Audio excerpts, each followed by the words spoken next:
జగన్మోహన్ రెడ్డి ప్రభుత్వం భవన నిర్మాణ కార్మికులకు సంక్షేమ బోర్డుని నిర్వీర్యం చేయడం జరిగింది. అయితే ఈ కూటమి ప్రభుత్వం ఎన్నికల మేనిఫెస్టోలో పెట్టి మేము అధికారంలోకి వచ్చిన తర్వాత ఈ సంక్షేమ బోర్డుని మేము పునఃప్రారంభిస్తామని, దాంతోపాటు ఏదైతే పెండింగ్ క్లెయిమ్లు ఉన్నాయో ఆ క్లెయిమ్లు మేము మంజూరు చేస్తామని చెప్పి నమ్మబలికారు. గద్దెనెక్కి ఇప్పటికీ సంవత్సరం దాటిపోయినప్పటికీ కూడా ఇంతవరకు సంక్షేమ బోర్డు ఊసే ఎత్తలేదు. కాబట్టి ఇప్పటికైనా సంక్షేమ బోర్డు నిర్వీర్యం అయిన దాన్ని పునఃప్రారంభించాలి.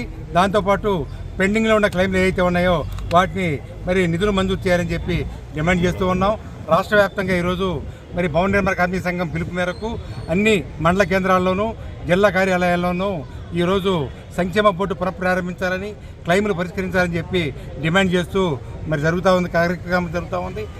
ఈ సందర్భంగా ముప్పాల సత్యనారాయణ భవన నిర్మాణ కార్మిక సంఘం రాష్ట్ర అధ్యక్షుడు. ఇది సాధ్యమైతే సాధ్యపడుతుంది. ఇంతకుముందు గతంలో 2006 నుంచి 2019 వరకు కూడా సంక్షేమ బోర్డు ప్రారంభించారు. దాంట్లో పాటు ఎవరైతే భార్య ప్రశ్నించిన భార్యకి 20,000 రూపాయలు ఇచ్చారు, కుమార్తె ప్రశ్నిస్తే 40,000 రూపాయలు ఇచ్చారు, సహజ మరణం అయితే 80,000 రూపాయలు ఇచ్చారు. ఆ తర్వాత యాక్సిడెంట్ల మరణంగా చెంది ఉంటే 5 లక్షల రూపాయలు కూడా ఇచ్చారు. అయితే గత ప్రభుత్వంలో జగన్మోహన్ రెడ్డి ఈ సంక్షేమ బోర్డు నిర్వీర్యం చేసి ఈ డబ్బులు మొత్తం కూడా దారి మళ్లించి 1,200 కోట్ల రూపాయలు ప్రభుత్వ అవసరాలకు వాడుకున్నారు. ఆ వాడుకొని మన కార్మికులకు అన్యాయం చేశారు. అయితే కూటమి ప్రభుత్వం నమ్మబలికింది, మేము అధికారంలోకి వస్తాం, వచ్చిన వెంటనే మేము సంక్షేమ బోర్డు పునఃప్రారంభిస్తామని చెప్పి నమ్మించారు. ఓట్లు వేసుకున్నారు, గతినెక్కారు. ఇప్పటికి 13 నెలలు అయినప్పటికీ కూడా పరిష్కారం కాక కార్మికులు చాలా అన్యాయంగా ఇబ్బంది పడుతూ ఉన్నారు.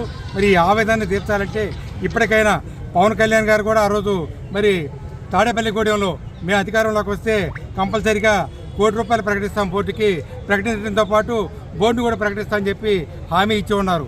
కానీ ఇంతవరకు ఈ 13 నెలల కాలంలో ఆ ఊసే ఎత్తటం లేదు. కార్మికులు ఆవేదన వ్యక్తం చేస్తున్నారు. కాబట్టి ఇప్పటికైనా ప్రభుత్వం కళ్ళు తెరిచి చైర్మన్ అయితే పెట్టారు, కానీ బోర్డు పాలక మండలిని పెట్టలేదు. దాంతోపాటు బోర్డుకి పాలక మండలితో పాటు బోర్డును వేయలేదు. కార్మిక మంత్రి ఏమంటున్నారండి? కార్మిక మంత్రి చూస్తామన్నారు తప్ప ఆయనైతే ఏమీ లేదు. మాకు తెలిసినంతవరకు నేను చేస్తానని నమ్మకం చెప్పగలిగిన దాఖలాలు అయితే కనపడాల. బోర్డుకి చైర్మన్ ప్రకటిస్తే బోర్డు సభ్యులు కూడా ప్రకటించాలి కదా, ఇంతవరకు ప్రకటించలేదు. దాంతోపాటు మండలిలో కార్మిక సభ్యులను కూడా చేర్చుకోవాల్సిన బాధ్యత ఉంది. అది కూడా చేస్తారా లేదా? చేయని పక్షంలో గత ప్రభుత్వానికి ఏదైతే బుద్ధి చెప్పి సాగనంపామో అదే పరిస్థితి ఈ ప్రభుత్వానికి కూడా దాపురించిందని చెప్పి ఈ సభాముఖంగా తెలియజేస్తుంది.